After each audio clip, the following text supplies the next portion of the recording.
for the Data and Digital Scholarship and Library. It's a very long title. I'm the Associate Director for Humanities here at the DSI. So this class, the workshop, is Wendy's database and which technologies to use. So I want to be just paint a little overview picture. It's a very high-level class, so we're not digging deep into the data structures of every different database out there. It's more of a high-level overview that sort of segments. There's this kind, there's a SQL, there's a NoSQL, and talks about the types of databases that are currently out there that you would have as an option. And then tries to give some general guidance, hopefully some things that you know so you can make the best choice place to start, right? And understand what the pros and cons of any approach that you could take to storing your data and what they are and make a good decision accordingly for you. All right, so if you're already like a database pro and you feel like you know where the stuff goes and get that wired, I will not be insulted if you don't want to stay because I don't want you to be too bored. So I'm just telling you what we're getting here. So the high level, primary learning objective, as I said, is get some high level rules for determining if and when and which data store you would need. I put it that way on purpose because you don't always need one, right? And that's something I'm going to keep coming back to. Like, it could be that for what you do, just sticking a bunch of documents in a document server or in a Drupal, you've got gajillions of them, is perfectly fine, right? And you're just going to somehow scrape those with R or do some stuff that's unstructured. So you don't always need a database. And it's what people come to all the time, though. It's one of the first questions, well, what database should I put this in? You have to actually ask if you even have need to begin with. So some basic terminology. And so also I should say, I'm going to be sort of lecturing at you throughout. Feel free to ask a question at any time. And we should, I think, have time afterwards to drill down even deeper on particular questions that people have. So just to get everyone on the same page, there's a couple terms that people need to know, as they're words that you will hear me say over and over and over again. First is this schema. So these aren't really in that much of an order. A schema is any model for organizing data, right? So you have a schema, even in your spreadsheet. You just got a bunch of columns. You've said, I can have this kind of data, this kind, this kind, this kind, this kind. And that actually is a schema. You organize your data. It's a very flat one, because everything just lives on the same level. But it's a way of organizing the data. If you have a database that's got relational tables, the structure of those tables define your schema, or the XML that you're using. Let me ask you a quick question. So how many people are already using some kind of a database in their own research? Okay, so about half. Okay. Now I have to ask the question. Is anybody using Access? Just raise your hand. One. Okay. we're gonna solve that problem. I didn't know it was a problem. You will in a minute. No, it isn't always a problem, actually. It depends on the scale of your data and what you're trying to do. So structured data. Okay, these are key terms, structured and unstructured. We also now say semi-structured. I'll explain what those mean. So let's start with unstructured, actually, because that's the easier one. Unstructured data is like I just went out and I grabbed a bunch of, let's just say I web scraped, 1,000 websites, and I just took everything I found and just saved it, right? I didn't do anything to it. I just took it and I just took the text that I extracted and I just saved it to a file. That is unstructured data. There's data there, but you've imposed no structure to it at all. There is a epistemological question around this. Like really, maybe that's just maybe there is no such thing as unstructured data. You'll hear this argument. There's information, and it becomes data the minute you put some kind of structure on it, right? There's, so people fight religious wars over this, but we won't. We'll use unstructured data, meaning it doesn't have a tightly knit form. Your structured data is very locked down, where you've said, okay, this can have, right? If I was a data model for a person, it can have hands. Hands belong to forearms, belong to, right? You identify all the parts, you identify how it's put together. So you've enforced a structure, and in that structure, you can't save anything outside of it, right? Every single thing that you want to collect, you have to put it in that structure, in that defined space somehow. Index, okay? So I know these are just kind of vocabulary, but you'll get used to them when we start talking.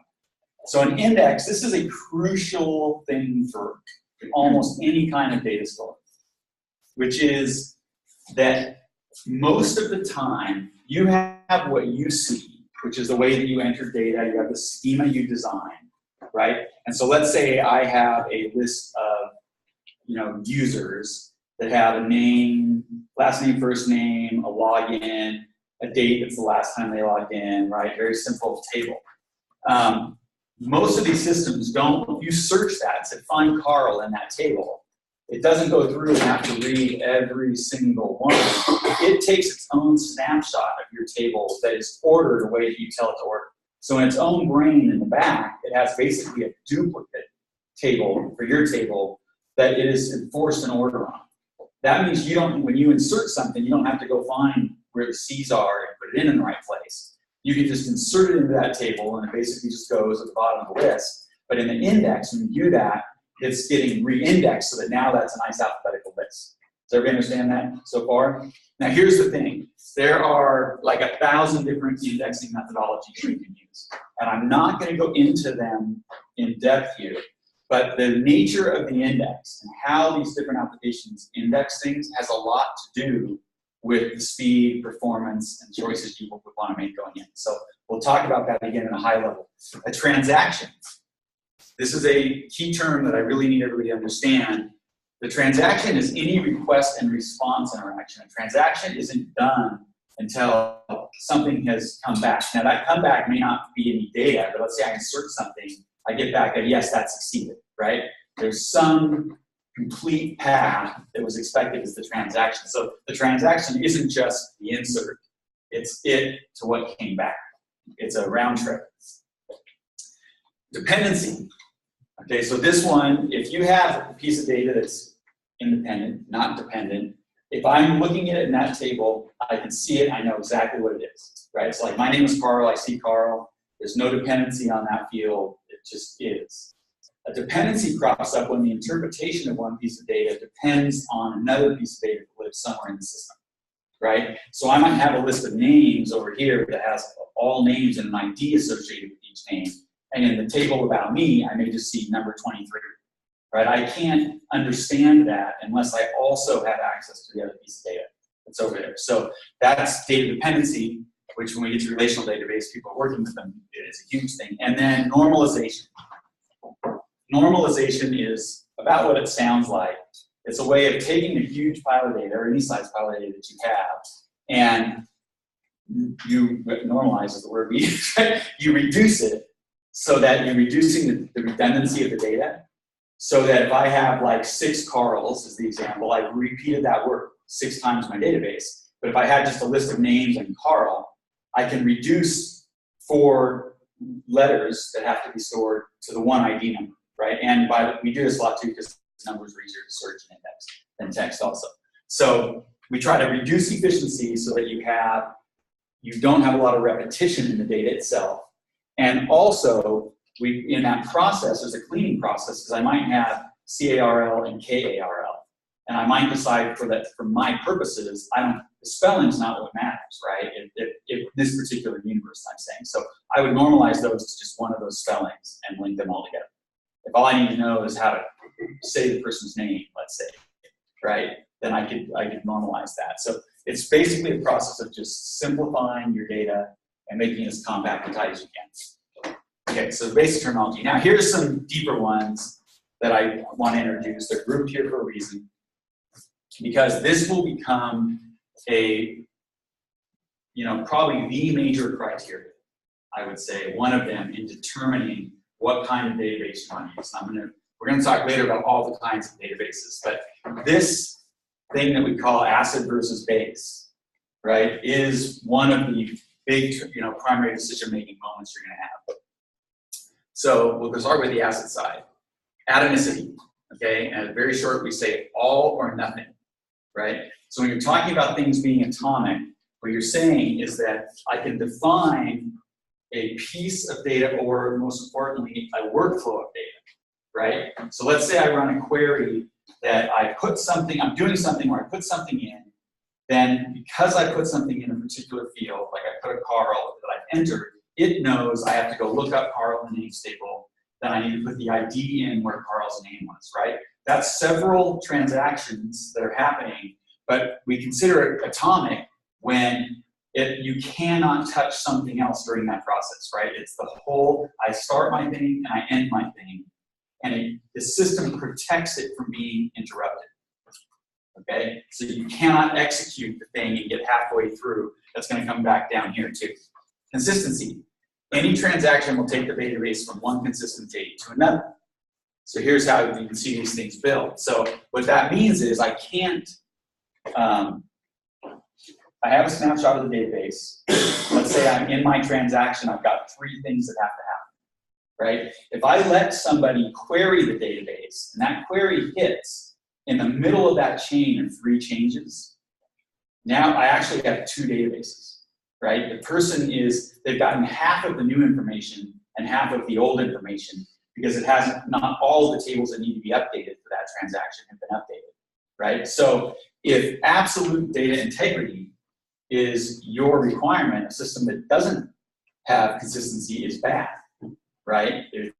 Because it's imperative. Now, there's a price for consistency, and we'll talk more about this, which is that means I have to lock out access to everything for the duration of the transaction, right? In order to ensure that nobody gets sort of half-correct data.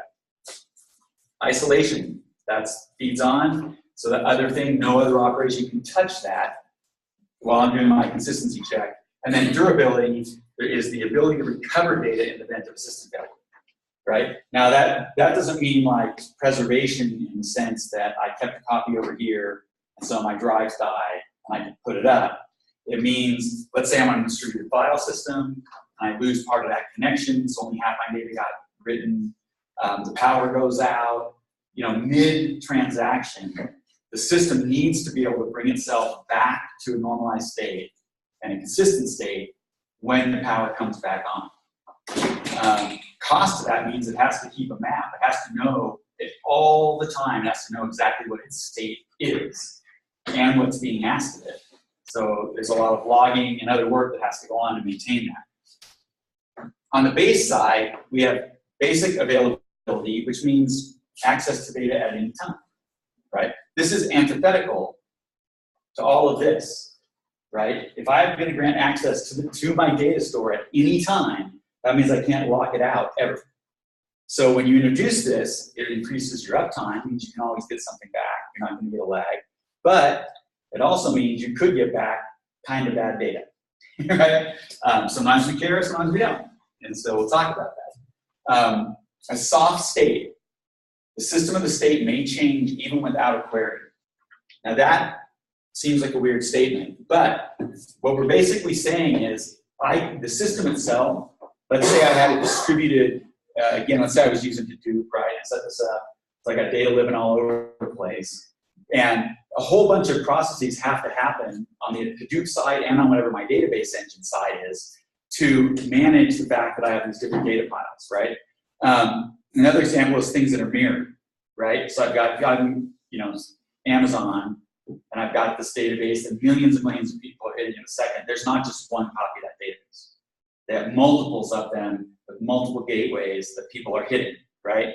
And so a soft state means that one could change and the other one hasn't changed at all yet, because there's another daemon running that's going to mirror that, propagate the changes. That could take seconds, minutes, hours, days before that happens, right? So, that's the price for basic availability, though, in all of those versions. And again, you may care, you may not care. So we have to keep coming back to what's your application. And eventual consistency is just a concept that it'll eventually become consistent. Because of our soft state, things are changing. If we stopped talking to it, eventually that engine would create consistency. It's building towards consistency, but it's doing it as a back-end process and not as a primary function. So if you waited long enough, eventually all 3,000 copies of the Amazon database will look the same. Question. Yes. Isolation idea. Can you read while someone else? I mean, multiple people can read at the same time, right? Yeah, but nobody can read if there's an insert operation. You get it right because that's what's changed. So you can handle multiple reads because nothing's changing on that. But an insert or an update, now that has to be isolated. So that there's no, a really smart database system knows if you designed it well. There's a key, even a smart system, if you don't design it well by assigning proper form keys and the like, it knows what can conceivably be touched. It doesn't have to isolate the entire database, right? It can isolate just particular tables that need to be isolated, and it might lock those ones only out. And so when a query comes in, it doesn't touch those. It's not locked, right? It'll come in. But anything that can be involved in that chain is a lock. That makes sense? Okay, so I'm going to give a high-level sort of overview of it's the kind of database we're going to talk about, and a little bit of plus minuses. We're going to get more deeply into this later. So, do people know what I mean? Just to get a sense when I say relational database. Anybody? Is there anybody who doesn't know? At least have some idea what I mean. Okay. I'm going to define it. So it doesn't matter that you don't know. It just helps me know how to go right here. So what I'll introduce is there's three categories that we're going to look at here, basically. One is what's called a relational database, since there are some people who haven't used one. One is a non-relational database, and the other, I'm calling it here spreadsheet, but better probably to call it columnar data. But I say spreadsheets, that's what everybody knows when they think of this, right? Everybody here has worked with a spreadsheet, right? Okay. So on the relational side, you'll see this term a lot, RDBMS, Relational Database Management System. SQL. SQL is the most common term that you will hear around here. SQL, MySQL, PostgreSQL. I mean, like there's a lot of Microsoft SQL Server, or I have a DB2. That's only doesn't say SQL in it. Oh, and Oracle. So this is the big player. You can see a lot of the big commercial providers, IBM, Microsoft. Gartner, according to their last survey, something like 85, 86% of all data storage in the world that's database driven still lives in SQL. It's still the go-to platform for almost all applications. If you were to, I can't prove this, but if you were to ask me just anecdotally about really where is most of the data in the whole world living, I would tell you it's living in Excel. You know, I mean, I know for a fact that, you know, almost every research lab on this campus, most of the data is in Excel. Getting passed around, it's a very bad idea. Not to use Excel, but the way they get passed around becomes problematic. So how do you convince very established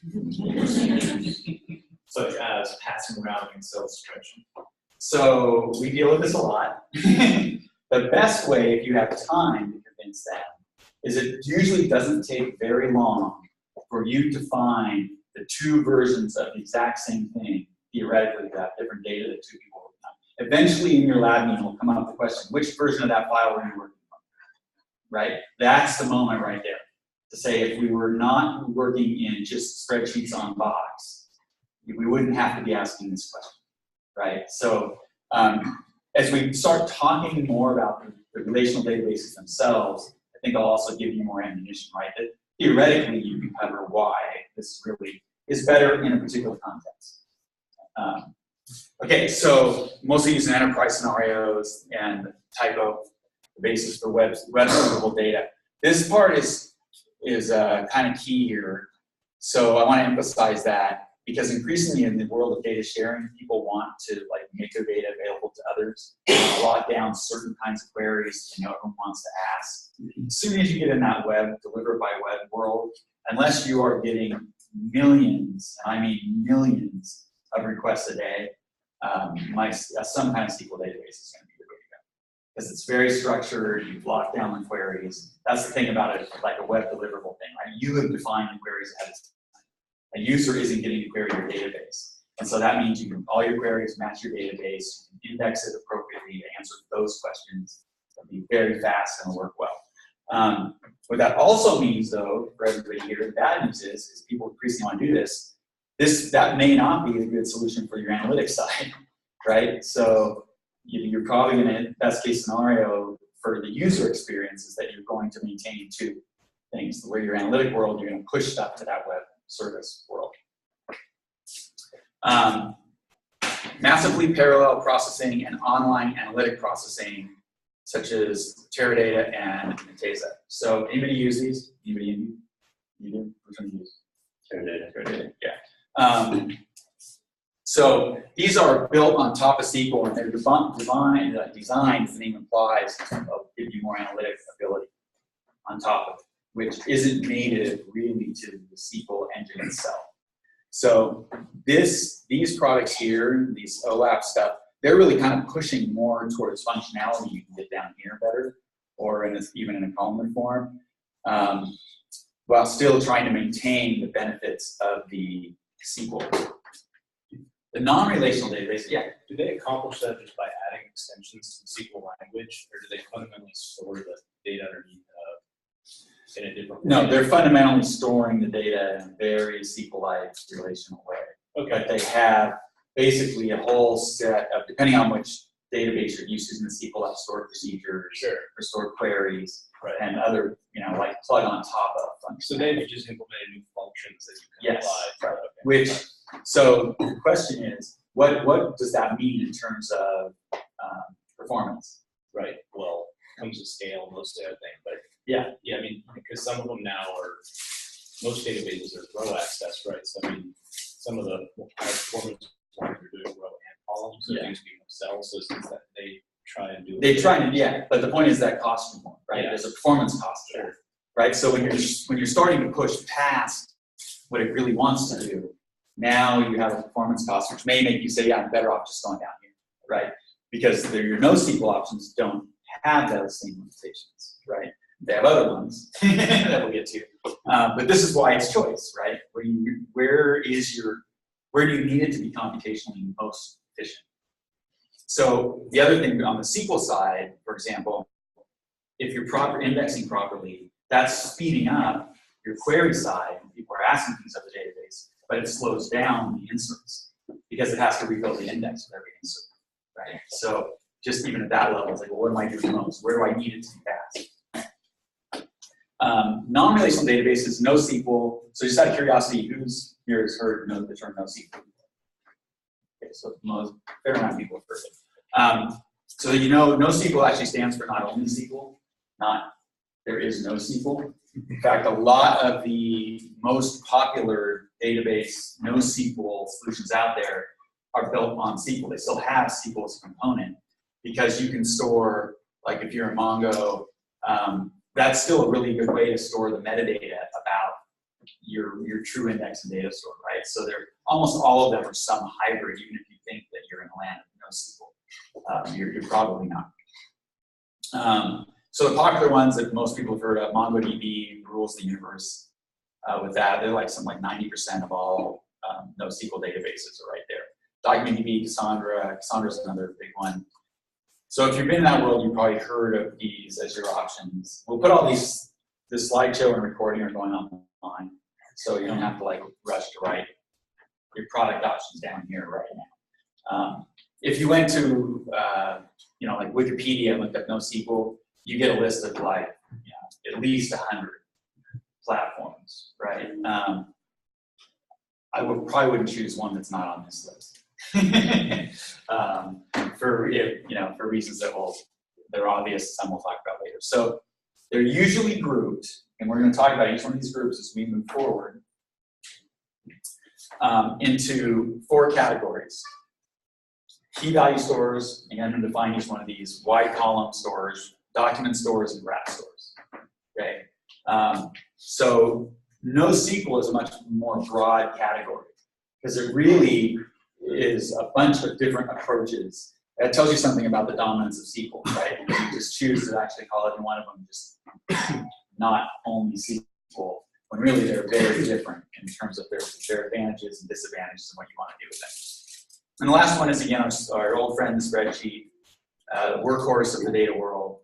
The long table data store, which is just rows and columns. All you can do is go down. It just gets longer and longer and longer, right? Later we'll talk about wide tables, and that's a different thing. And of course, people know Excel, Sheets, Open Refine, Open Science Framework. There's a lot of different places you can work with these sheets. And I really want to make a point of not bashing that format, right? I mean, it's extremely useful. Like we all have used it. We all use it lots of different times. It has some real value. So if we think about the history of, this is a very, very high level history of dealing with data. But I didn't start with, I was going to put up a slide that showed like an old logarithm table printed or like in a Word doc. I mean, that's the way we're organizing your data. It's a data store, right? But effectively, in terms of stuff that you do something with, is the killer app, which is of course Excel. It has you can perform operations on it. It's sortable. It's all the things we know and love. Its real downside is it's limited data storage. I mean, if you try, and it's not just Excel. I mean, I could do the same thing by saving in our data frame. It's effectively the same thing.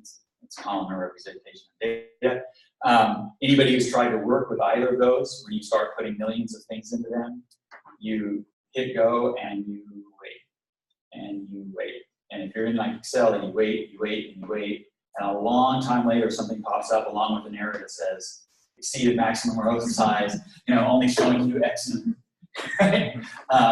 So you just can't work with large data. You cannot work with in this format. A common strategy, though, and we'll talk about this again, that people use is using a data store that's something else, and then querying out just the parts you need to analyze back into your data frame, your spreadsheet, CSV, whatever you want to think about it, where you can do the really cool stuff you want to do, right? So I'm going to ask another question, just out of curiosity. How many people in here are working with data where they think they have less than 1,000 rows, 1,000 records? Anybody? Less than 5,000. A couple less than 25,000. It's really fewer than. Fewer than, let's say, 200,000. Fewer than 1 million. Is anybody here over, let's say, 5 million? Okay. So we start getting through for the access. We gotta get you out of there right away. Other people who raise their hand. What are you on right now? Oracle. Okay. I know you're not in access. So we got one access from Oracle and one everything else. Right? Save it all the data frames. I want to mention that I'm not going to talk about Hadoop a lot here because I'll mention where it comes in different places, but it's not really a database. Really, it's an extended class, right? So you can use it most effectively here, actually in a NoSQL level a lot when you're trying to do that kind of thing. But I'll mention where it fits in, but I'm not going to talk about like Hadoop the same way I'll talk about SQL. And then NoSQL, which we already defined these. So the reason I put them in this sort of order is because this really is the order in which they evolve. And they evolve largely, there are other influences, but really the predominant influence that led from each one of these to each one of these is the scale of the data. How many rows you got, right? I mean, eventually the killer apps, not so killer, took too long. Some like 1974, 1976, IBM created the first relational database, interestingly called R for relation, and because they just couldn't deal in spreadsheet land anymore, right? And then that's really what led to NoSQL. MySQL was working great. That's why it still has 85% of the market share for most applications. Worked great, still works great, but cannot handle the load of the internet, basically. Once we started throwing tons in, that equates to, on the research side, our ability to collect data that we're working with has grown also, right? That's what's starting to push a lot of research that has lived for many years, maybe here, over to this side, because if you deal with longitudinal data, you're getting more of it. If you're dealing, let's say, in gene sequencing, well, 20 years ago, didn't exist, you know what I mean, right? So, as our ability to look down into things has grown, the number of things we can observe has grown. That doesn't mean, though, because it's there, well, it comes in play a lot, this idea that we'll have a ton of data, so I have to go to NoSQL, and that should be your defining line. It's really not, but great. There's a lot of stuff where this works fine from one perspective, but you actually do answer the question you have better by moving it out, or vice versa. So I would encourage you not to just think giant data store, therefore I'm going to go to NoSQL, because there might be other solutions to that problem. Okay, so we're going to start with our good old friend, the spreadsheet. And what I've done here is I didn't want to privilege any discipline, so I just decided to go with cats. My example. So everybody knows what this one looks like. Here are my two cats, right? And I've just described a couple things about them, and their breed, their color, ear size, what kind of fur they have. I'm bored, Sphinx. And we all know this world. I want to point out one quick thing, though, here, which is going to come into play later, that is one of the things that's a dividing line why you would maybe want to choose something not a spreadsheet. This person, whoever cataloged or described, observed Fluffy, said no fur. Somebody else described Josie, which is the same Sphinx, and probably the none and fuzz are the same, right? This person just said, well, there's a little bit of hair there, so I'm gonna call it fuzzy, right? Whereas this person said, yeah, no, man, that's not a cat, that's some kind of aberration. So, I'm not just saying none, right? So, aberration. Okay, this is one of the problems with this universe, right? Is what we call data integrity and normalization problem also, right?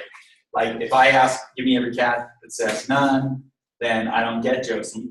If I say, give me every, I have to know that this somehow equates to Sphinx, query all the Sphinxes, then look at all the things that come under fur, and then normalize them by hand, right? So I have to work my way all the way around. Now, of course, Excel has done some really cool things. They've built in, so you can put VB in there, write some code that will do the checking for you, and enforce the drop down.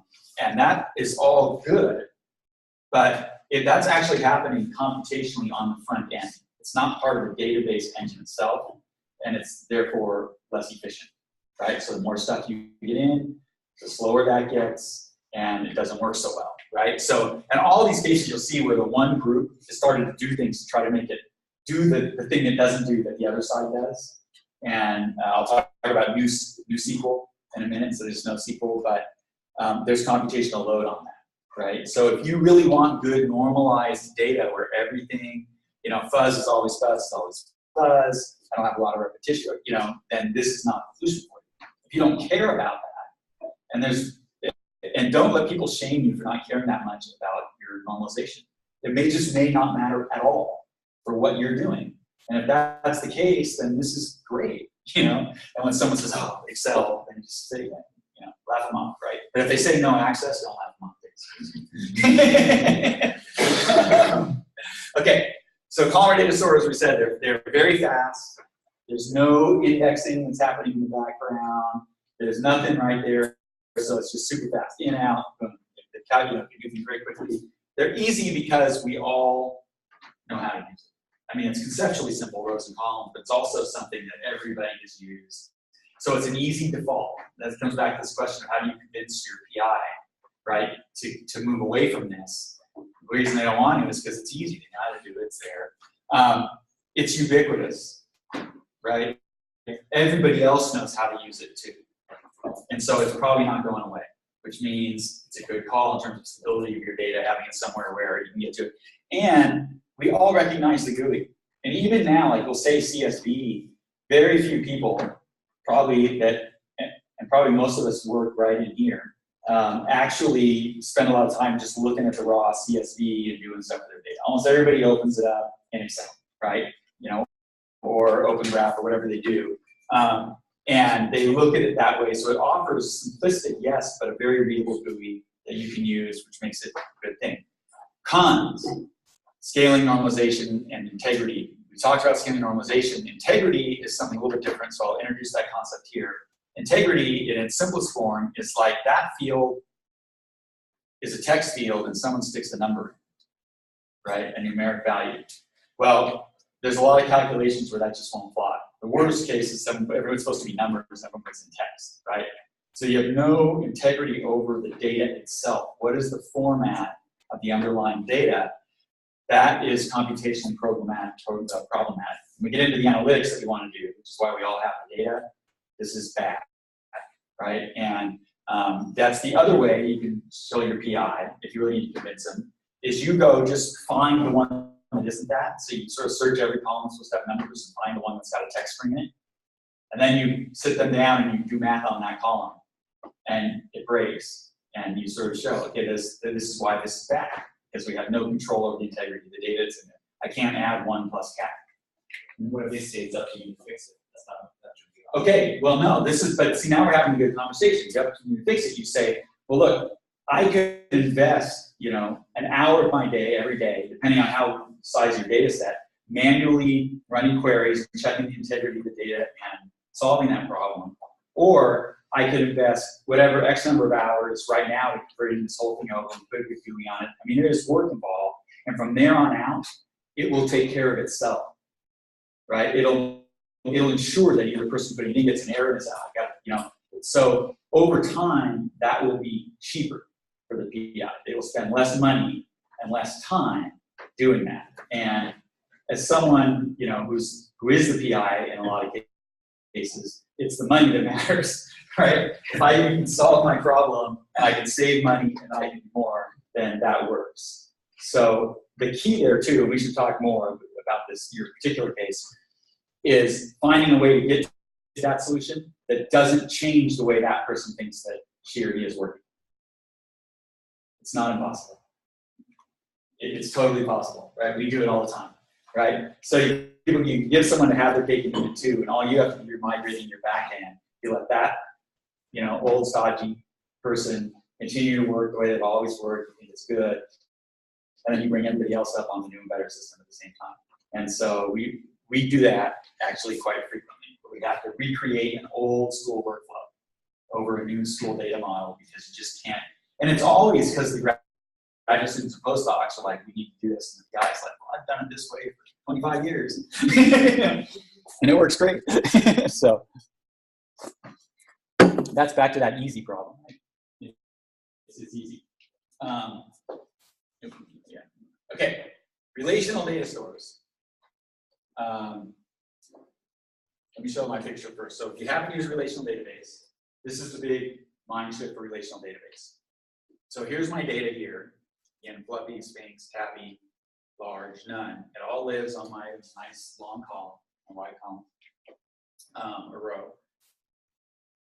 I've got, in this case, what I do is I break it up into separate, discernible lists of things, basically. You can even think of this as separate spreadsheets, let's say, for each of these things. Now, in the real world, what I've done here is cats, main table. I've got cat colors. I would have another one's cat breeds, cat ear shape, cat fur. I just couldn't fit them all on my slide. So I'm taking one slice. And what you do here is we'll start with cat colors. You fill in as an item in every of the color field in the table. I've got, brown, black, orange, red, blue, green. We have punk rock cats. You have your list of colors, and then in my cat, I'm going to the wrong one. My list of colors over here, I've got a list of cats, right? And then the cats can just be like an ID and Fluffy and a name, right? And you have a list of cats, and then you have a join table in between that just connects those pairs. So the cat 1 is color 23, right? Does everybody understand how that works relationally? What this gives us is I only have one, I have a join table and I have one list of colors. I don't have brown 300 times. I have brown once. And that brown is associated with the different cats that have brown in it. Everybody good? Now, this can grow to umpteen levels of complexity. Yeah. So the idea here is that you have each color one time, and that color is associated with a separate ID, which is numerical. So the color will have a numeric ID. Yep. And that numeric, so this table would just look like pairs of numbers. Cat 23, color 12. Here's where this really comes in nicely. Is also cat 23, color 7. Also cat 23, color 3. There's 3 colors on the cat, right? If I were on my regular this view up here, this is what ends up happening. This will be, I guarantee you, a lot of people have seen this. You end up just adding columns. Color red, color blue, color orange, color whatever. And then if you're really slick, you manage to program in some nice checkboxes, or you just put 1s and 0s in there, or you put in ones where it's there and you leave a blank in between, and you have an increasingly, infinitely growing database, because every time someone figures out, oh man, new color, and they add a column, and you're looking at data where a single row for a single animal is unnecessarily long and complicated, because most of those other columns that you've added don't apply at all, right? But to the system, those are very intensive. I mean, the system itself has to deal with those. So if you go to index this in any way, it has to index empties over and over and over again, which is stupid, right? It's just a waste of time. So that pairing is the key to this whole thing. Now there's like, I don't even remember anymore, you know, when you take database class, computer science, there's like 23 normalized forms or something like that, right? Like the umpteenth absurd level of this, which nobody does. I wouldn't even put a cat's name. You basically, every single column is 2 columns, you know, in some way. It's just an ID, and then in this case, it's a blank note. It's just an ID. I got a cat. I've got another one that's names, cats and names, right? And so you can get ridiculous if you are doing relational databases. You know, and there what you have to do is think about what columns that really matter to you that you have a distinct, definitive place. And other ones, maybe let's just keep them where they are. So we'll talk about the pros and cons here. Main thing here is that essentially everything that lives in your database is by definition structured. It's structured data. I say that with a little bit of hesitation because people will often stick non-structured data into a field because they don't have anywhere else to put it, and they run up against a wall where they realize there's no really way for me to structure what is in here. It's very amorphous. There's all kinds of different things that could be in there, and there's no obvious mechanism for structuring it. Like, let's just say it's paragraphs of text, or something like that, right? You get these blobs.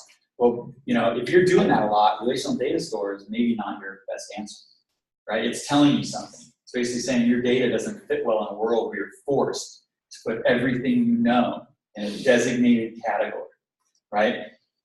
We all will have to do that to some degree. It's usually with text, but not always. But so the rule there is if you find yourself doing it a lot, if you look at your database and it's all just a lot of the fields are these blobby data, then that's a sign that you would want to think about moving out of SQL or any kind of relational database and into a NoSQL option.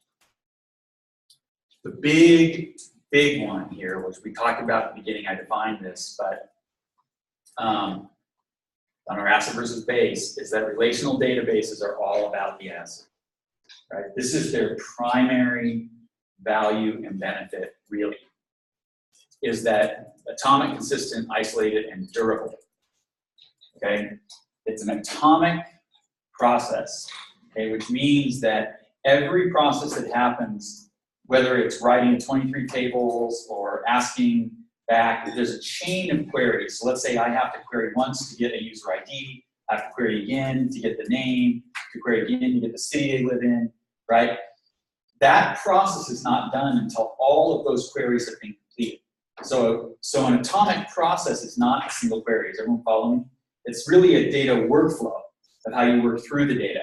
You can enforce that, an atomic process, in SQL, which ensures that you're going to get good data integrity. It is consistent. We talked about the consistency. That will never deliver another set of data to somebody else that is not exactly like the current state. There is always and forever only one available version of the data, whether it's in the index, whether it's in the actual tables, whether it's in a mirrored version somewhere else, or I sharded it off and I used to store different things in different places. Anytime anybody ever asks a question of the database, they are guaranteed for sure, forever, always to get the same version of the data. Isolated, we talked about it, and durable again. So these are your two big ones that matter. So if you live in a world where you cannot afford for anybody ever to get a bad piece of data, I mean, like, it just cannot happen or it screws your whole dope up, right? Then this is where you should be, okay? And we all start to think, well, that's me. Of course I want data integrity. Of course I want it to be the same. But if you're, doing a lot of different kinds of statistical analyses on like billions of records, a few stray pieces does not upset the apple cart. And the price for this is speed. And I mean a lot of speed. You pay a high speed cost for this. So it's very possible that you do better actually getting rid of that and saying, I can live with a certain amount of, messiness in my data because I don't care. That is increasingly true, I will say, as we start to enter more machine learning and deep learning worlds, where messiness just doesn't have that great effect as long as your data is being the size of data. Now, another big one, which is it supports joins. So we go back here, we call this a join. I've joined one table to another. In this case, I've used a table in between, right? But I could have any world where,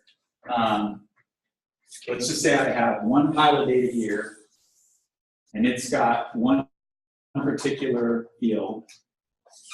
Let's just say that's, field 1 or element 1. And I've got another over here, and this one has field 1. Also, I can very easily do this and then get anything else I want out of here. Because I've joined these two, basically rows, if you're thinking of this in column land, and that makes available to me on one query, basically, everything that's in here plus everything that's in the next row. Okay? This is extremely valuable thing to be able to do. Because often we do want to look down. So we're looking at something and say, okay, well, this field I really care about, let's look at across the board just everything that surrounds that field. And it lets us then also normalize our data better, so we reduce the redundancy. This is something that SQL relational database is why it's relational. It's all about the join. They excel at that. We're here, right? Yeah. Now, another big thing that matters is relationships with defined constraints. What I mean by that is, let's go back to our CATS relational table. I can give a rule to the SQL when I set up the schema that says a cat can only have one color, or a cat must have more than one, or whatever. You can constrain those relationships. And the key is you're constraining them now at that database engine level, which makes those constraints extremely fast. So the database itself is doing the checking for you, making sure it matches the constraint and then behaving accordingly. We can duplicate that same ability with NoSQL because I can write code, right, before I go for an insert where I've checked all of those rules and I'm making sure it's good, but it's much slower to do it that way.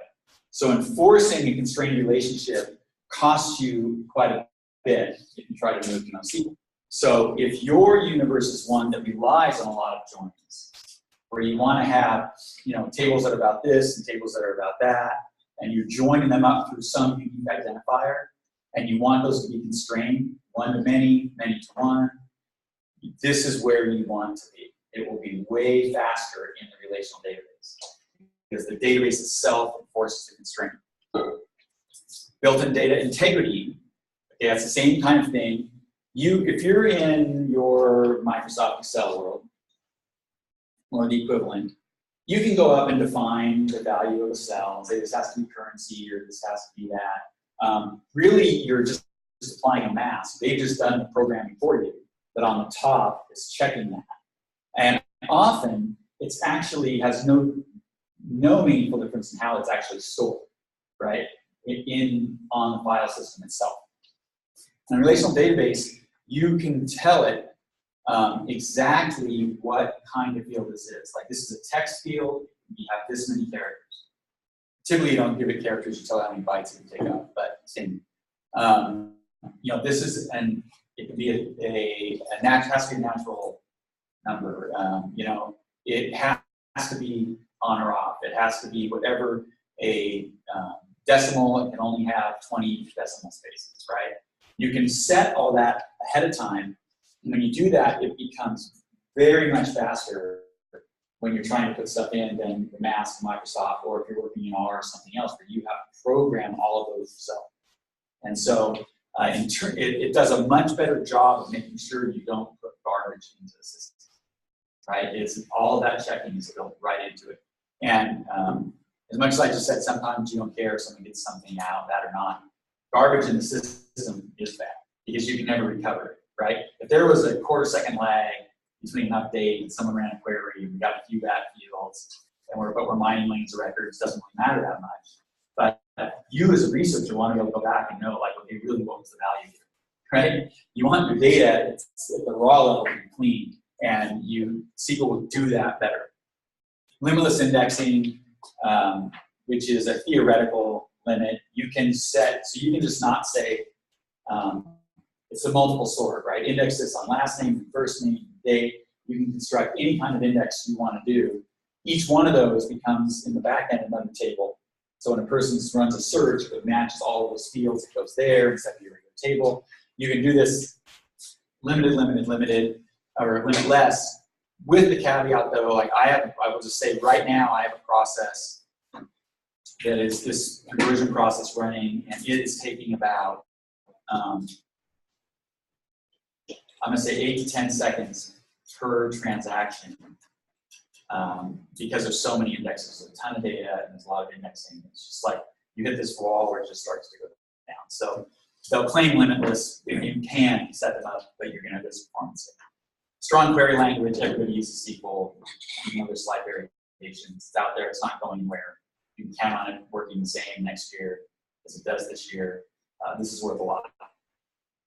And that's tied to a large ecosystem. It's probably not going anywhere because too many people are on it, namely every business in America almost. Yeah. Wouldn't the indexing though and make it faster than NoSQL? Oh yeah, it's still faster, but there are cheats around this. If a hybrid solution is your answer, really, right? And that gets more complicated. We'll talk about that in the end. But so some of this comes down, just to answer the question, this comes down to, again, really remembering where do you care about the performance hit. If you're putting stuff in, you can wait for that, then, no problem. Do it, because it's going to come out really fast still, right? Once you're querying back out, the indexers are there, it's good. But if you care more about the go in time than the come out time, right, then you want to flip that paradigm. Everybody get that? Okay. Cons. Does not scale horizontally, meaning the concurrency in the data size, and only vertically unless you start. Okay, which means I can't dig in of our wide table here. If I want to, I'm going to talk about this a little bit, but I need to start adding a new piece of data. I can start having to add more columns. Those columns become empty columns. That's not an easy scale. It just doesn't work well, right? But it will scale vertically. Number of rows you put in up to a point. Eventually, you're going to run into file issues, and that's where you chart it. There's things you can do to solve that problem. But that adds a layer of, again, programmatic time, because now I have to talk to do that's not the file system, right? I have actually sharded versions of the data. Some tables live in here, some live in there. So you have to manage all that process. It gets costly. But you could have several millions. I have databases that have like 900 million. I think I have one running right now, records in it. It's extremely slow going in on the indexing side, but it works fine. Data is normalized, resulting in many joins and loss of speed. So I put this one here, interestingly, because we also have supports joins, right? So like all of this, its biggest benefit is also on the cons, right? Because you have a loss of speed when you have 1,000 joins on your data, because it has to traverse all of those joins. You had to have indexed them at a time, but there's a performance hit for the benefit. Difficulty working with semi-structured data, we covered that, someone can that again. And schema on write. This one is a big one.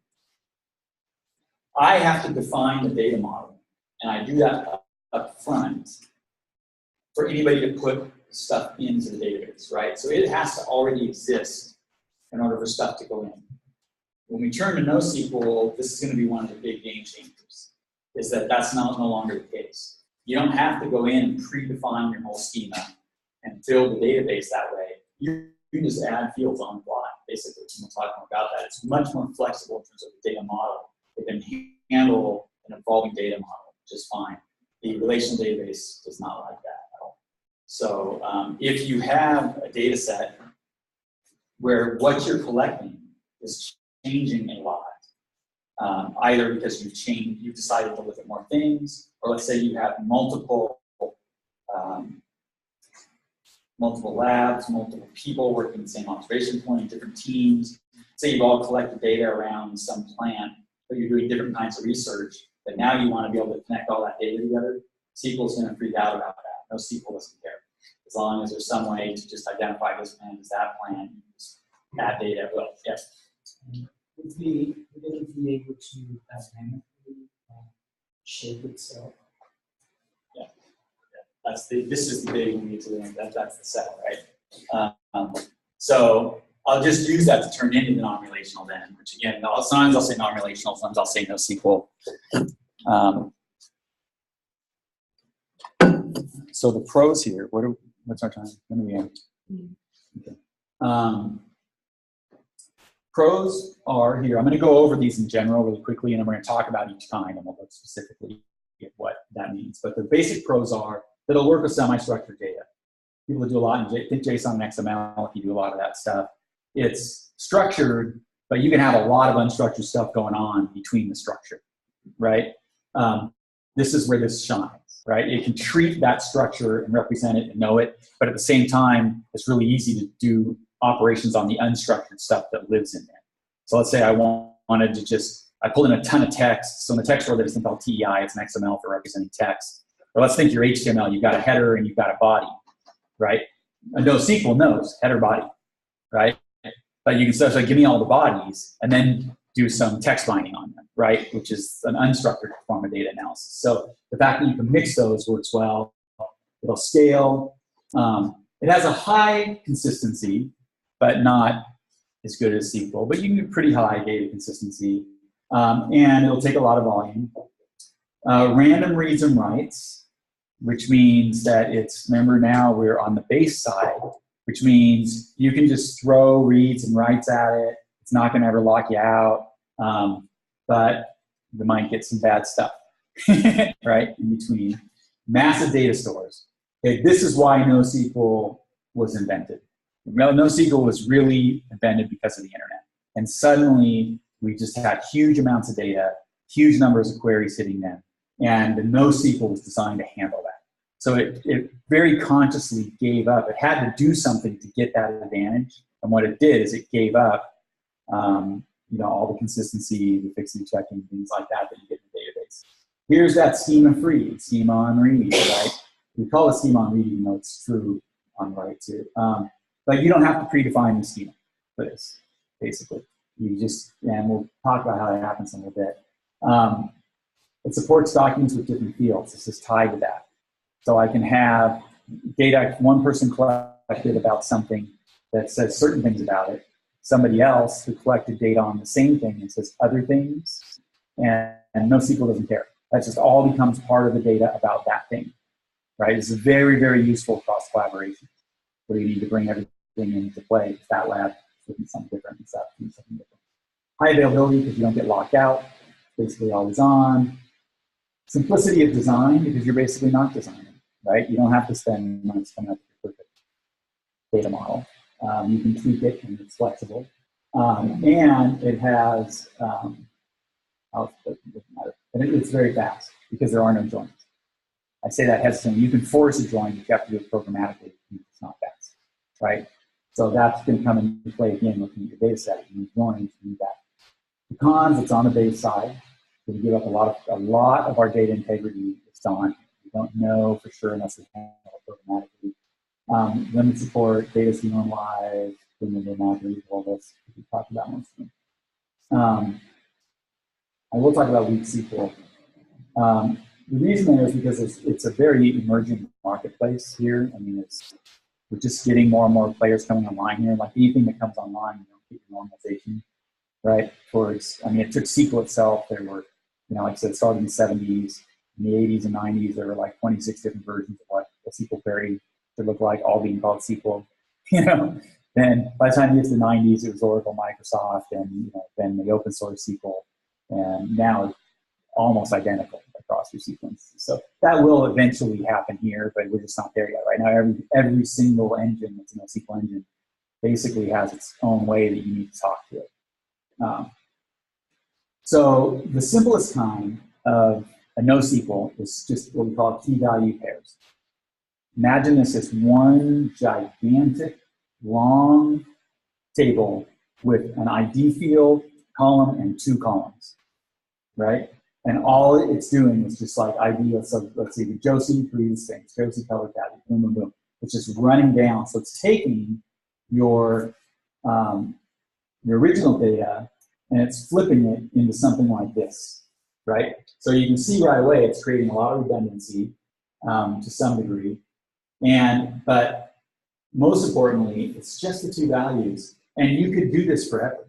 I mean, you just keep putting 2 values, 2 values, 2 values together. It's very high speed. You would think that it wouldn't be very high speed because, of course, it's getting very long, right?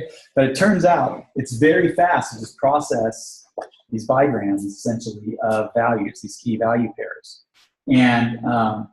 But there's not a lot of complexity here. So in terms of dealing with your data, to put data in here, you have to break up every single thing you've collected into these pairs. There's a lot of programmatic work that has to go on the top side to get it in, and there's a lot of programmatic work that has to happen on the outside to get it out and displayed or organized in some way that's meaningful.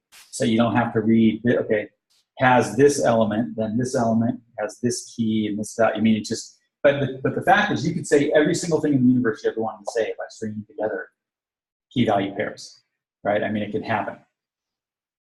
If speed is your main thing, like all I care about is getting this stuff in and being able to query it back out as fast as I possibly can, this is your friend, right?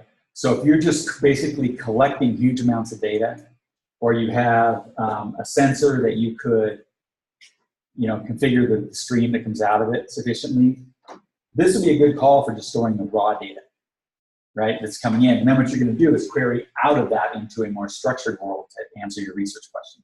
You can ask your research question self, right? But it's very fast, and then it becomes very quick. So giving everything about that, it'll return every key value pair very fast. We have a variation on this, which is called the wide table. I think I've probably talked about this already. And a wide table is essentially key value pairs still, but it's like maps within maps. So we end up with, whereas this was our original just key value pair, or node as an RD, and we've got the key, the value, key, the value.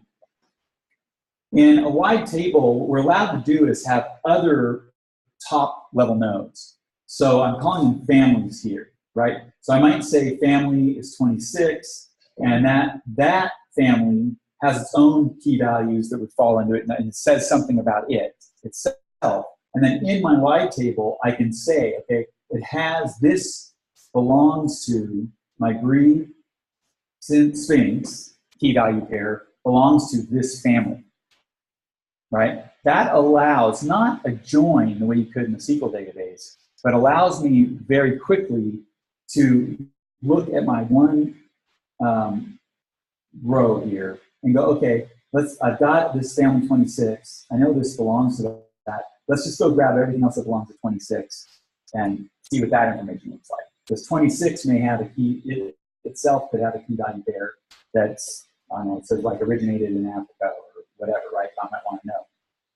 So it allows me to, in a speedy way, in my own code, programmatically create the illusion of a join, right? It's not truly a join because I'm not joining the database. It's not going to force any integrity, nothing like that. But I can do that programmatically.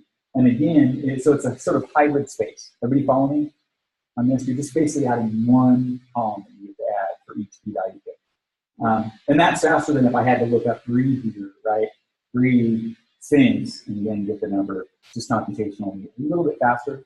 Those little bits make a big difference as our data files start to grow. Yeah. Oh, because this family belongs to this key value. This key value pair lives still here, this family. This key value pair is still here. Does that make sense? I don't have a table to then there would be another key value pair set for title or for colors. And then it would be, let's just say, no 33. That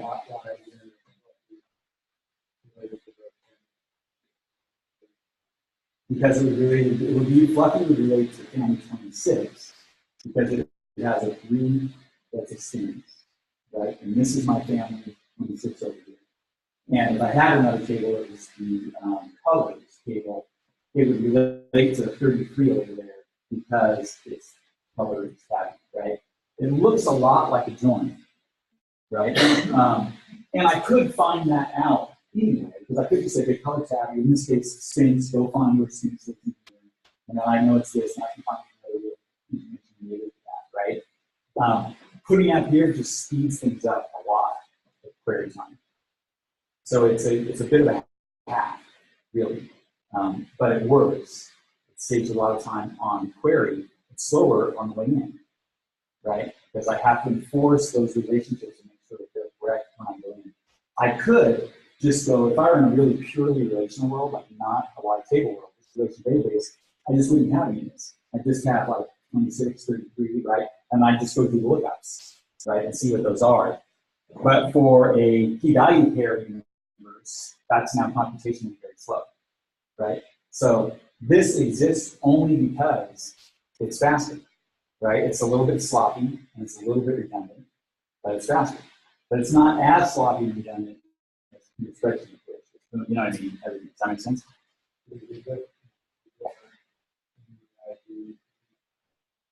Yeah, for each of the, exactly, yeah, each variable. So you use this like, okay, pretty fluffy and so, oh, I don't know a priority what other groups there are. Exactly. So I have a low end group. Yes, basically, yeah. And you can follow that through a column to another row then too, right? Because it allows you to traverse around by following these, which again you could always do by just querying each column or row, depending on which way you're going, to find everything that matches that, right? But that's slow. So this is just, like I said, it's a little bit of a cheat that makes it fast for you, right? And so if you have queries that if you think you're in this world, you have queries that you know you're running all the time. What you do is you kind of cheat the system by you make those ones your wide that push it out, but you don't do it for every single one, right? And then you programmatically know how to do that. This is a really, even more than the strict key value pair, this is a really common file format for people that deal with a lot of sensor data. A large data. It's fast to write because stuff's coming in like boom, boom, boom, boom, boom. You know which ones you want to have broken up this way, right? And because those are the questions you're asking. So you just force the cheat at the beginning of the world, right? When you start. That makes sense? Okay, document stores. We have 2 more of these we're going to talk about. Don't get confused here. So a document store is not like, it's very similar in some ways, but it's not, I have a box folder or I have somewhere that I set up the Hadoop distributed file system and I'm just dropping my Excel spreadsheets in there. It means something a little different. And what it means, who here has worked with some XML formatted data? Okay, not everybody. It follows a hierarchy, basically, of definition of things. So let's say I have one, I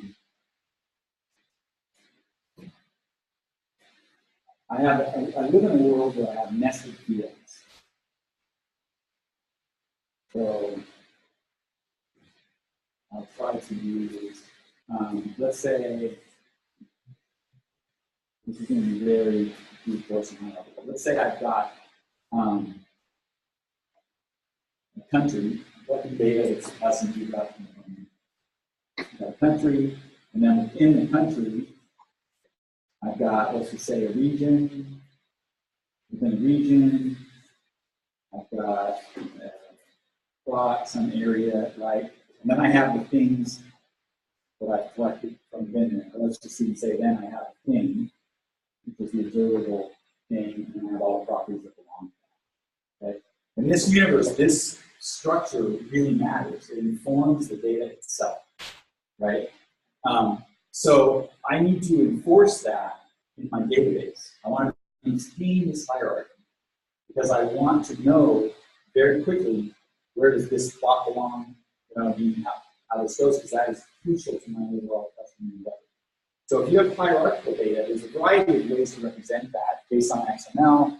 There's a way, it's nested data. This belongs to this, belongs to this, belongs to this, but not just a single join, right? Where I just have, okay, here's my list of colors. That's not really saying that this belongs to color. It's just saying here's a list of colors and apply it, right? In this world, we're really saying that region belongs to the country, right? And the hierarchy matters. And if you're in a hierarchical universe, then a document store is where you want to be. Because this whole universe is based on that.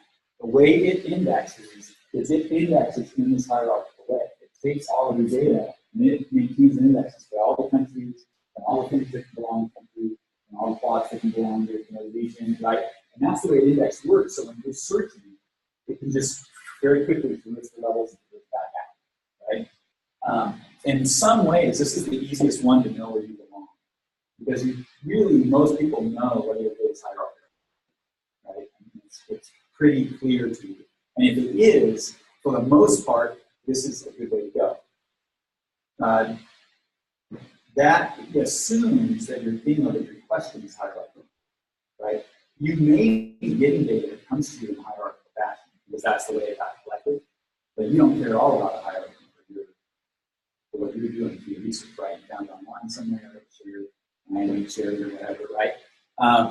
In that case, it may be faster to actually rip it apart from its hierarchy and just put it back in the NoSQL, or just a bunch of spreadsheets. But you're free to throw the hierarchy away. And even if I just threw it back to key value there, there's a lot of it, then it becomes much faster to compare it. And that's the question I want to ask, right? Like just give me the range of values on this thing. That's going to be way faster in some kind of wide table key value there, possibly MySQL, than having to lose a whole hierarchy just because I want to get this some property down here, right? Because if I want to search for every instance of this property, it has to go through and index this whole path every single time, right? Very slow. So that's your document store. Now, our last one is graph store. This is the one everybody knows nowadays because we've all seen the map of the internet of everybody who talks about each other on Twitter and the various ways that these are visualized. Again, which should be obvious because that's where we see it, but it actually persists across the medium. Focus is on the relationships between the entities. Right? In my key value pair based systems or my document based system, and in my SQL, the emphasis is on the thing and some properties that belong to the thing. Now, you can certainly create the relationship, and a join is a relationship between two things in a lot of ways. But the most efficient way to do that is with the graph structure. The graph, if the relationships are what you care about, then this is the way to go. This is going to lead in a second to the other thing I'll pre-mention here. You may live in a land where you want to do data canvas, right? Where you actually have the data coming in, you have to query, you care a lot about the thing itself, but your primary inroad for your investigation is going to be the relationships between things. In that case, what we do is we create a graph database for it, and that becomes your analytic structure, basically, for your data itself. Because that will betray the relationships, and based on those relationships, you know now which things to go grab properties of to compare them, right? So often you find that this, more than any of the other ones, this one really has a very different kind of functional use. You can make anything a network, right? Because I could make every property, my hair color, the hair color could be a node on my network, and then all these different people attached to it, right? You could do that, but that it's horribly inefficient if you really don't care about the relationships. My relationship to hair color is not really very complex. Whatever my hair is, that's the color it is, right? So it would be very slow for a reason because these are not computationally fast. They are, so, let's see, yeah, it's not, I thought I had another slide. They're not computationally fast, and they don't, contrary to what people will tell you, they actually don't scale very well. And scale is a relative term. It can take, thousands, a million, let's say, records, and then it's really going to start to crank down. Because what happens is the network just gets too crowded. And in many ways, the computer's vision is just like yours on this. That graph just gets so dense that trying to traverse that density just becomes too difficult, right? And so again, you're back to the hybrid solution. What people usually do is they pull out a subset, and then they represent the subset in a graph data store so that they can ask more relational questions of those subsets. And then you can do some meta-analysis on subset to subset. Yeah? For example, this would be like go out.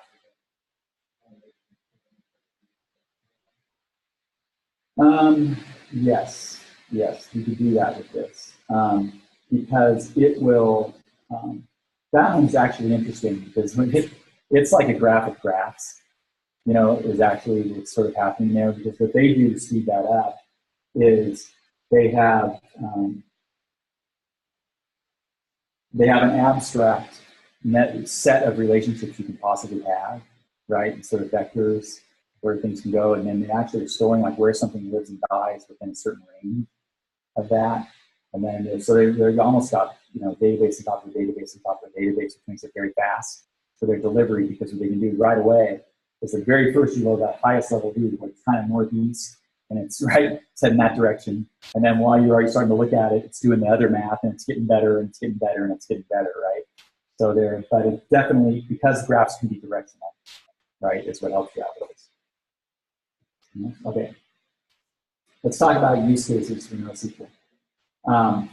Key value pairs are good for like queues of data. We just got a line of stuff you have to process, right? And you're just basically setting up a list of, I need to do this, and do this, and do this one, and do this one, and this one.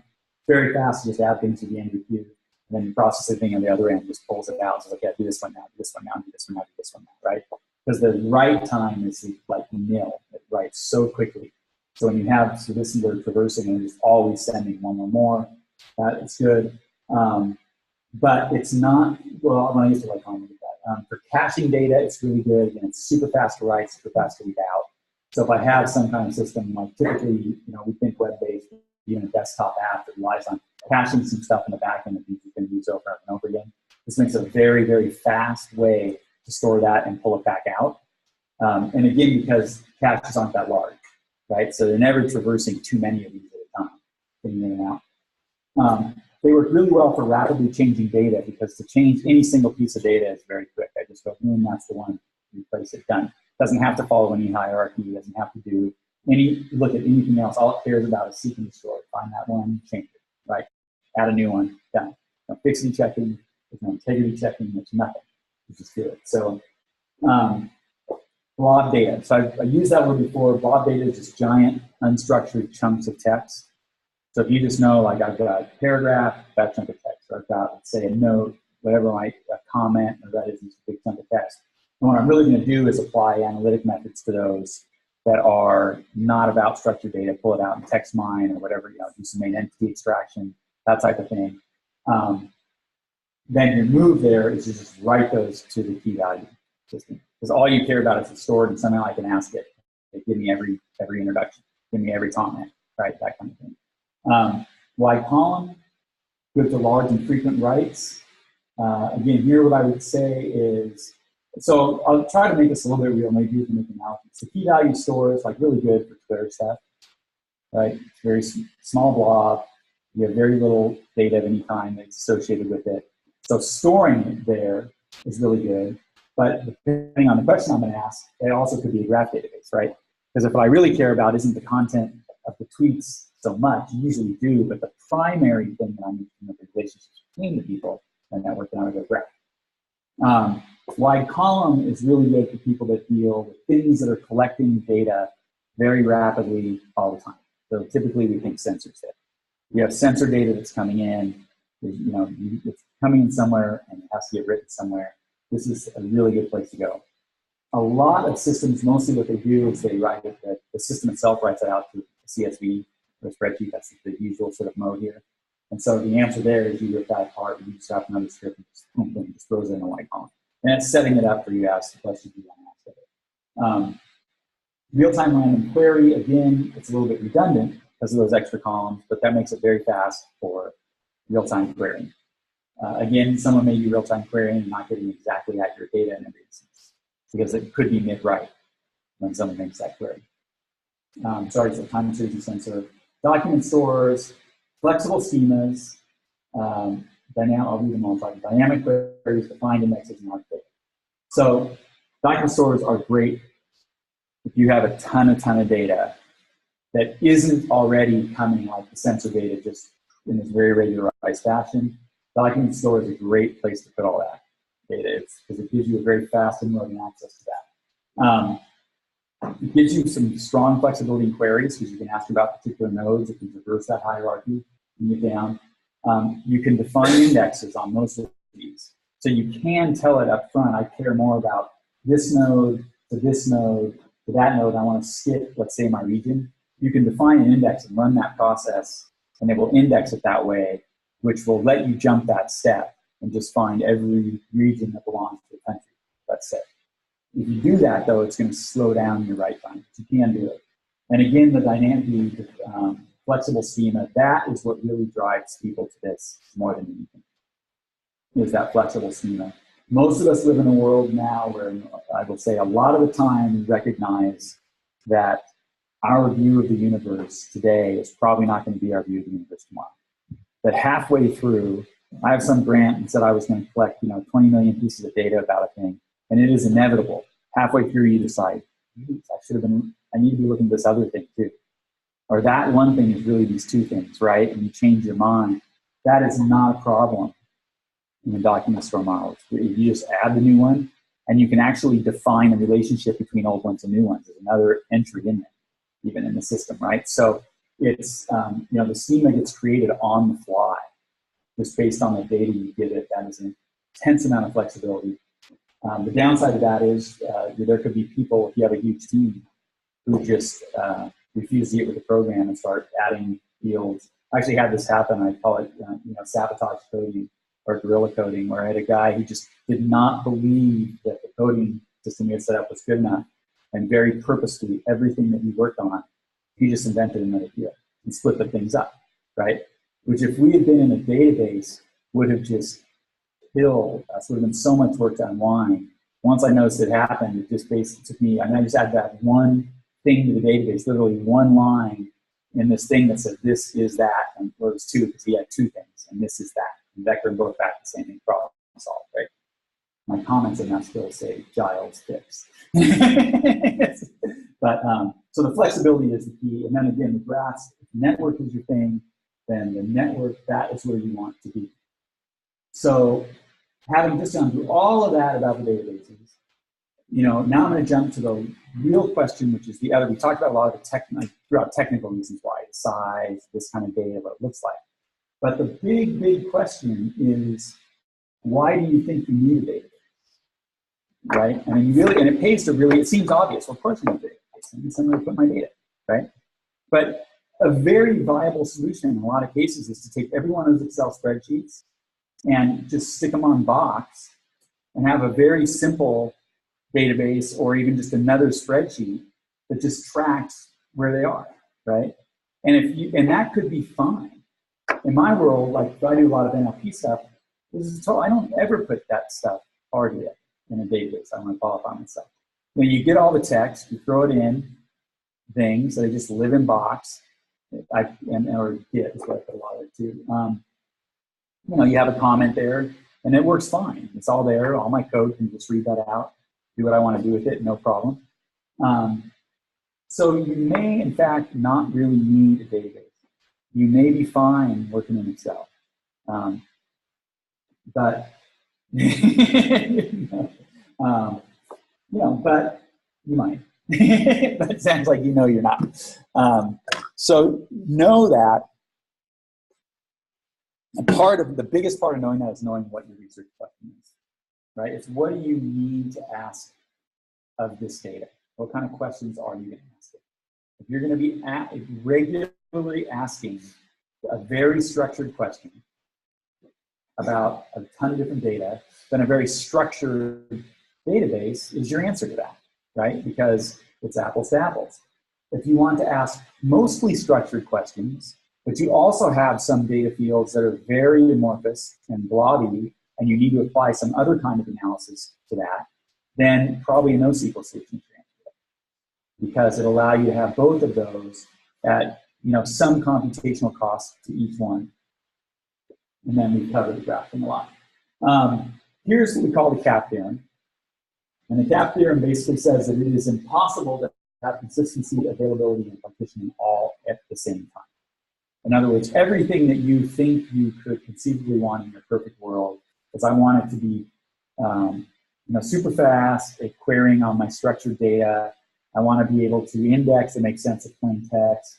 I want to make sure that people are never locked out and they get stuff immediately, like right there. But I don't want, but I want to be able to do complex inserts that connect 3 different tables, right? You want to be everything. You cannot do that, okay? You have to pick 2 of these things, yeah.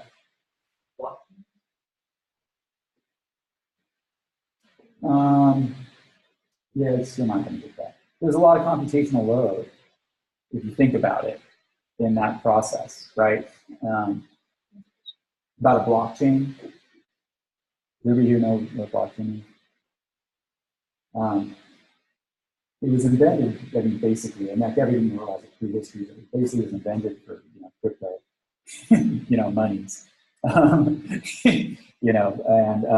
it's this idea of basically proliferating to the universe chunks of data. So it works on this idea that things that are ubiquitous, where bunches of different people have a copy, that even if it's encrypted, I can compare those copies and I can tell whether something is altered or not, right? That's in its lowest level essence. Who else uses blockchain? That's pretty good. You want to add anything to that? Just keep in mind. I mean, its most simplistic form, that's what I think it does. Is the best explanation. Of course, there's a lot more complexity to that.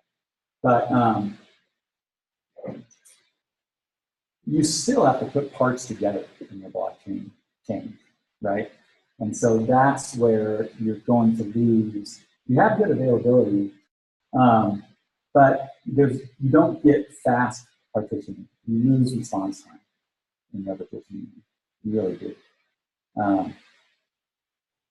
Because you have it changed one place and that has to move, right? It has to propagate. At the same time it's propagating, there's theoretically a chance. You can reconstruct integrity after that, right? So it's eventual integrity that's happening, and that's where it comes. But so this is the slide that you really want to also pay attention to. This one and that acid-base slide at the beginning are the major deciding factors here, right? For what you really care about and need to do. Now, 1994, I think, something like that, this idea was given birth called the polyglot persistence model. That's a very fancy way of saying basically you're probably going to work in multiple systems, right? And I alluded to this before talking about like network graphs, but properties on things in the network, right? Where I actually have my data. This one happens to be looking at a web service, but I have a huge pile of data. Some of that data, obviously, I need it structured and to live in a structured world. And while I could combine that in NoSQL, unless I'm always asking questions that involve both of those things, or frequently asking questions that involve both of those things, then I'm taking a performance hit. I'm trying to deal with my structured data by going to NoSQL. So my more efficient methodology is probably to stick the structured stuff in SQL and the unstructured stuff in NoSQL, right? Using probably another SQL table to link those 2 things. So you already have that set up and it's fast and easy. And then you can run your queries on the structured data over here, you run your structured and unquery data over there, and then you put your results together, right? And that will probably be faster. But if every query or you know, a lot of queries relies on understanding the unstructured data in the context of the structure, right? So I want everything where the word, you know, zebra appears in this blob field relative to a collection date of this time, and you know, this person collected that information, where the single query is going to deal with both structured and unstructured. NoSQL is the better option. The SQL databases just suck at the unstructured kind of analysis that you do. It's not good at it. It's slow. They're not that flexible with it. So, you know, that would be a reason to move there. And it could be, again, sort of size. I've got a huge data store that I'm dealing with. So I really, that tells me I need to go into NoSQL, but I care a lot about, into some version of NoSQL, but I care a lot about the networking information. I might build my network graph, different kind of NoSQL graph, but define in there each kind of relationship. And then in my SQL, I could say, I could then put those relationships in. I'm going from one to the other and back again. Now I can query actually the SQL for the network that I built in the network graph. Does that make sense, everybody? So this is not the good news that everybody wants, because everybody probably came in here thinking, what's going to be the one thing I can do and it's going to solve all of my problems? Where's the killer, what we call agnostic data store? And the answer to that is it does not exist, right? There's the right data store for the right data and the right problem, question, right? And most of the time, you have multiple questions and multiple kinds of data, which is going to lead to that hybrid. Generally speaking, though, if you are under, let's say, it depends, because I can't see it. Typically, we would say something like if you're under 1 million queries, you can probably handle that in MySQL. But even if you're dealing with very structured data and you're getting more than like 1 million queries a day on something, you should push it to NoSQL. You'll end up being more efficient, even though you have to enforce your own integrity on the programmatic side. Anything over that 1 million mark is good. That's not how many records, that's how many queries you're getting in a 24-hour period, right? You should probably scale over to the NoSQL. But other than that, that concludes my official presentation. So I think we've got a few minutes, like 10 minutes or so, longer if people need it, for any specific questions. And don't be afraid if it's a specific question about your particular data set, ask it, because your answer will help other people figure out how theirs looks next to that. Yeah. I guess the thing that comes up is kind of like, I can pick between NoSQL and SQL, but maybe in some sense just throw more hardware at the problem. When you know, like, Throwing more hardware, it will seldom fix the problem, actually. This is one of those worlds where there isn't a good just throw more hardware at it solution. So, for example, you can't really make a SQL database of any kind will not really run a purely parallel process. Like, you can set each query to come in as its own process, right? No problem, that's there. But because of its consistency and isolation issues, there's only one instance of that thing, right? So all of those parallel threads slow down. So going to a fast compute thing doesn't help, right? You could maybe throw in better, improve your data storage models so that you get faster read writes, right? But it's really not going to help. If you read like a graph database, and I mean, you really had more hardware, but I mean, you really need to amp up the speed. You could improve its functionality, but you're chasing the tail of the dog on that. You know, I mean, it's just you're gonna keep hitting that threshold. So I think it's a bad idea. If you have something that's on a decent sized, fast box, and it's not running efficiently, you should get out while you can. You know what I mean? Like, think about getting to something where that structure itself works for you, because it's only going to get harder. Mm-hmm. Mm-hmm. Oh, yes. So, so here's the thing. In many ways, Access is phenomenal. I mean, it's really easy. You go in, has that nice query builder, drag and drop it, form builder, I guess they call it, move things around, you set your queries, works great. The problem with Access is the way it stores data and indexes, it just cannot handle that many records. You know, if you start putting more than anything over like 500,000 records in there, if you run the risk of total data corruption. Like it will crash, and it will crash hard. So you think you're in a relational database like a SQL that has good checking for that, but it's actually not atomic. And so things can go bad for you on that. And so one of the biggest problems that you get with Access, people come in and they've got a dead Access database because they put just one record too many in it. And then all of a sudden the whole thing corrupts, right? So that's what's wrong with it. Yes, no, it's like it's not fully restorable, right? That sends you down a road where you can get some of it back, right? But yeah, it's not easily restorable. So it's just not stable enough. And it wasn't really meant for big research, right? But the people start using it, and so that's where they're led to it.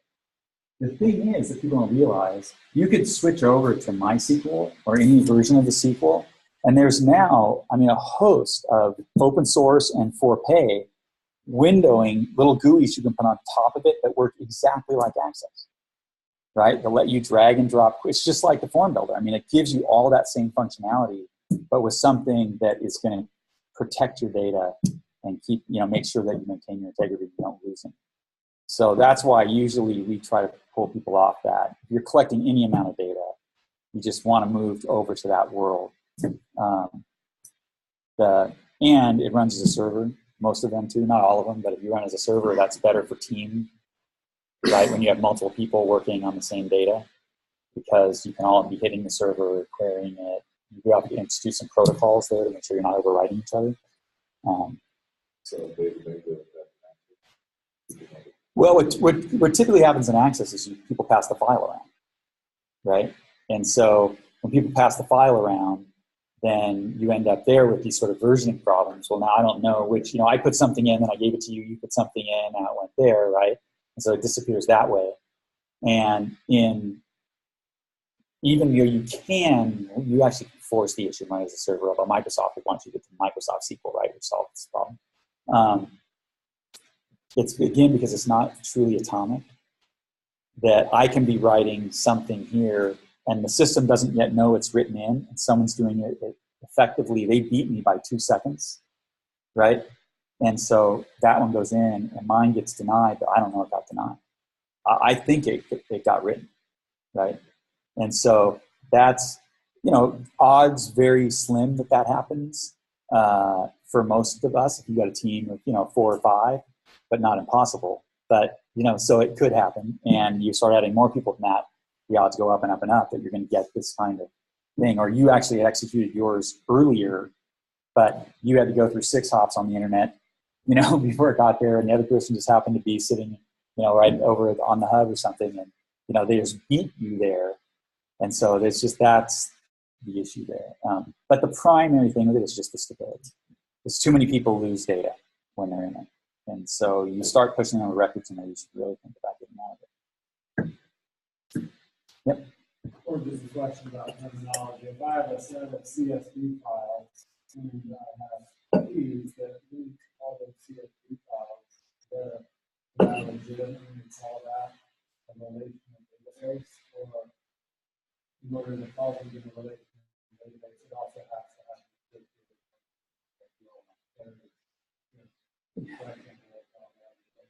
have that's all you do for it. If you Google spreadsheet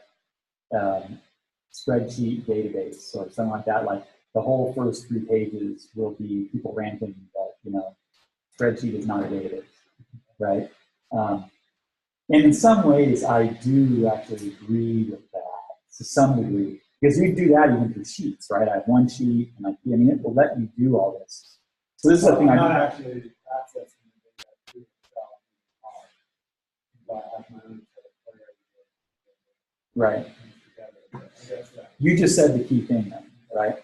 You had to do a lot of programmatic work to put that together and make it happen, right? A truly relational database, the application itself has that functionality built in, so it's faster. So this is a question of where you want to place the load, right? But so I would tend to say, because I like to avoid the data stores, that it's a data store. You know, a lot of people just use that regularly so that you can avoid any of that sort of problem. I mean, technically, right, you do have this data, it's nicely relationally linked, so I would say it's a relational data. It's a safe, then you don't have to defend yourself over something. Well, it's just funny what people care a lot about, right? They're like, I don't care about that, I just want it to work. I'm trying to communicate my idea to you. Right? Yeah.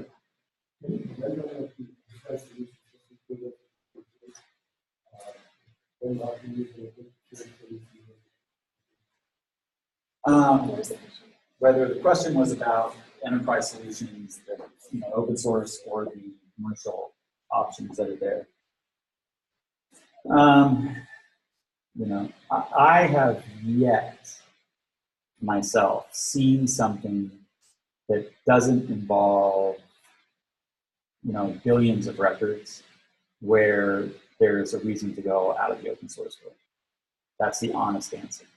And the open source stuff works so well nowadays. And if you think about it, it's actually more likely that it will work well longer than the commercial enterprise, right? Where the enterprise applications shine is their interoperability with other things in your data pipeline, right? And so that could be a compelling reason. I think if they have an ecosystem set up that will handle all the stuff that's in your workflow, right, and it's there, then I think that's a really good way to go. But I think that's what it's about, not about the actual performance of the database itself.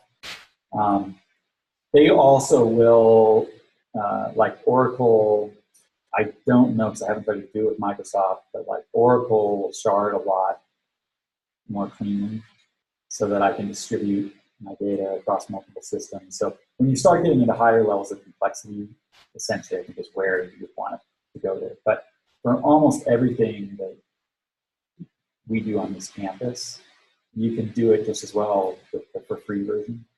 So, saving money. Okay. All right, cool. Thanks, everybody.